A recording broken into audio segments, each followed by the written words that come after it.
श्रावण महिना म्हटला की सणवार चालूच होतं ती. तेव्हा गोडाचं काय बनवायचं निवदाला हे समजत नाही. तेव्हा आज बनवूया छान अशी मऊसूत शेवयांची खीर. एकच नंबर बनते. चॅनलवर नवीन असाल तर तेवढं सबस्क्राईब करा. कढई गरम करून त्याच्यामध्ये 2 चमचे साजूक तूप घालायचं.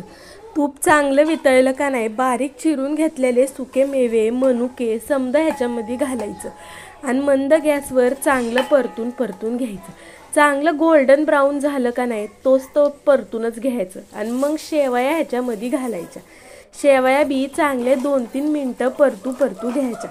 फक्त त्या करपून द्यायच्या नाहीत. सतत हलवत राहायचं म्हणजे करपत नाहीत. छान अशा परतून घेतल्या की मस्त सुवास सुटायला चालू होतो. मग गरम केलेलं दूध ह्याच्यामध्ये घालून घ्यायचं. जेवढी खीर करायची तेवढं दूध ह्याच्यामध्ये टाकायचं. दूध चांगलं ढवळून घ्यायचं.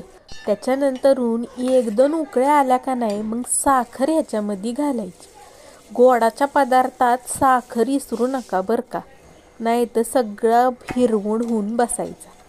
साखर ह्याच्यात घातली की साखर आपोआप वितळतीया, त्याच्यासाठी हलवायची गरज नाही. आता चवीसाठी घालायची वेलची पूड, सुंठ पूड आणि तुमच्याकडं जायफळ असेल तर एखादं 2 खिसणीने खिसून येडं नक्की घाला. जास्त घालू नका. आणि थंड झाल्यावर मस्त चिल करून खा. गरमागरम आवडत असेल तर तशी बी खा. कशी खाल्ली तरी चव एकच नंबर लागणार आहे. व्हिडिओ शेवटपर्यंत बघताय म्हणून लय आभार. धन्यवाद.